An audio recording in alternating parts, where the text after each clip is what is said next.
What is up, everyone? Ryan Ray here, Outpost 23. Thank you for tuning in. Godzilla versus Kong. I will do no real spoilers on this review. We're just going to talk about the movie. And it was everything I hoped for. Everything I hoped for. It is a great blend of, if you go back and watch, and I'm going to do a review of Skull Island. I meant to get it out before this. But so if you go back and watch the last two King Kong movies, and just a side note, I keep wanting to say Hong Kong, and in this movie they go to Hong Kong. So if I say Hong Kong or King Kong and it's confusing, sorry. But the last two King Kong movies, you have the one 2005 with Peter Jackson, and then Skull Island. In Skull Island, the emphasis was on King Kong, really from what he's doing, smashing stuff like that. In the 2005 cut, you have more of the perspective of the humans.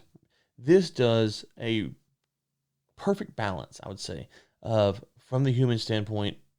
What's going on, and it's not 2 hours or whatever, I don't know what the runtime was, of just smashing things, and it's also not characters that you don't care about. Now, all the characters, there's kind of, let's see here, really two sets of main characters, right? So you have the little girl who you see in the movie, and she was fantastic. Fantastic. Like not every scene she's in, but every scene that she's the focus on was just perfectly shot, the sound, everything about it was just, oh man, I did not see that coming. I knew that they were talking about this relationship with her and Kong. I didn't know where they were going, and it was, maybe it's in some of the trailers I missed, I don't know. It was fantastic. So you kind of have her and the group of characters that she's with, and then you've got Millie Bobby Brown, and I can't remember her name, and you kind of got those group of characters. And so you have these two kind of different storylines playing out. The Kong side and the Godzilla side. And I'll say this, the Kong side story gets a lot more attention. The Kong side human characters get a lot more attention. Millie Bobby Brown and her characters get less attention. And it probably is for the best, because what they're doing is kind of stumbling into random things, and things keep happening, and they kind of get lucky a lot. And it's fine. It's a Hong Kong. There it is. It's a King Kong Godzilla movie. And so it's like, hey, we can't hold people to crazy standards in a world where there's Godzilla, right? When you look at it, you go, these are the kind of two sets. And the Godzilla arc, the Godzilla side, goes off into, and you've seen this kind of teased in some of the trailers, this area where it kind of explains what's made Godzilla angry, why is he frustrated. According to the film, he's been dormant for about 3 years, and now all of a sudden he starts out right out the gate attacking. King Kong out the gate, he's on Skull Island, but he's inside of a dome. Now, I don't know, I haven't watched the most recent Godzilla. That's on my next list. I don't know if that was in that movie, or it's not in Skull Island that I remember, unless it's a post-credit scene that I didn't see, but I don't know where that comes up. So you kind of have Godzilla dormant, King Kong's being observed, and that's kind of your arc. Godzilla starts attacking, and then they're wanting King Kong to help them defeat Godzilla, for lack of a better term.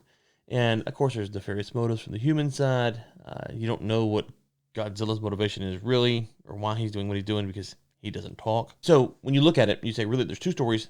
They converge at the end. The humans' stories don't converge, though, right? So the Kong humans and the Godzilla the humans that are kind of following those story arcs, they never really come in contact. And so that's good. There's no reason for them to converge at the end, and they kept them apart. The fight, there's two fight scenes, one early in the movie and then one late in the movie. Both of those are fantastic.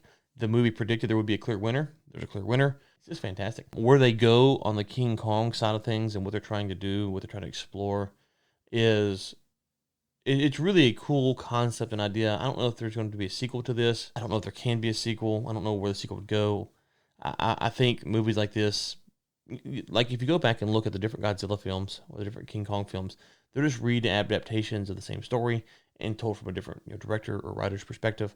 And those sometimes work, sometimes they don't. I don't know if we want a trilogy of these films based upon what we were shown in this one. I don't know if there's really enough for a follow-up. Anything's possible, I suppose. But I think this is a one-off film. It's very good. And then 5 to 10 years, let's reboot it. Let's tell the story again from a different perspective. A few Godzillas, a few King Kongs, and then here we go again. As far as the CGI, I'm not a big CGI critic. I think in the 2005 King Kong film, the CGI was kind of weak in some spots.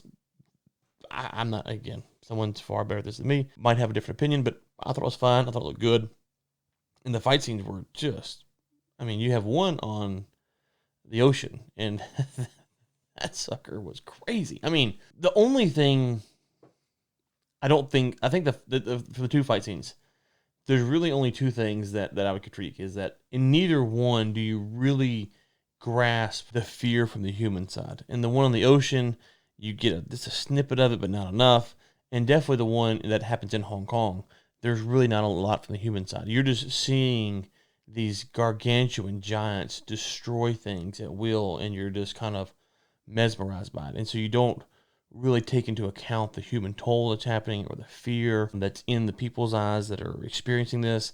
And I don't know how to feel about that, because on some level it would be quite terrifying to be in the buildings or the ships that these monstrosities are tearing apart.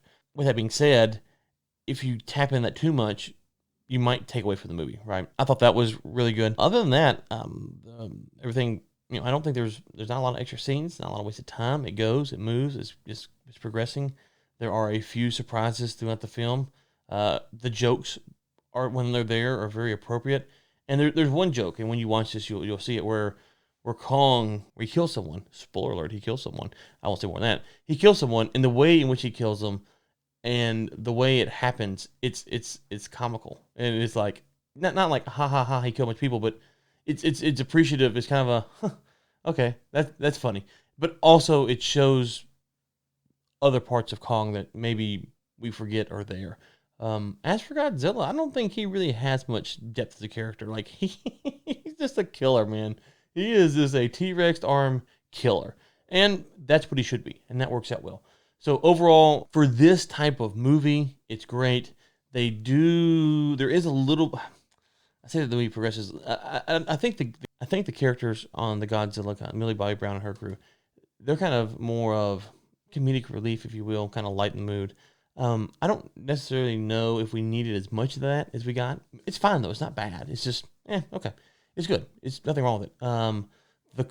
The Kong characters, they're following Kong around. That was really the heart of the story, in my opinion. That was really where you got to tap into things that you probably wouldn't have. And so I don't think Godzilla gives you that. And so you kind of have these characters on the Godzilla side who are they're on their mission, they're trying to accomplish something, and they can't interact with Godzilla like the Kong characters can. And so you kind of they have to do things just different. Anyways, the only spoiler I'll say is, and it's not a major spoiler, so don't turn it off, there is no end credit scene. So if you want to stay at the theaters or whatever, don't sit to the end. There's no end credit scene. So anyways, with that being said, let me know, did you see it? Did you like it? Where does it rank in your Hong Kong, there it is again, in your King Kong or Godzilla films? To me, God, the 2005 one is so just beautiful. It's not that type of beauty. It's not trying to be that type of beauty, but it's up there. It's up there. I don't know. For this type of film, it's one of the better ones I've ever seen. For this type of film, in the pantheon of films, is it an A? When you compare it to something great, it's probably not. But for this type of film, it is. It's really well done. It's as good as you're gonna get. That's my take on it. Let me know. Thumbs up. Subscribe on the way out. Talk to you next time.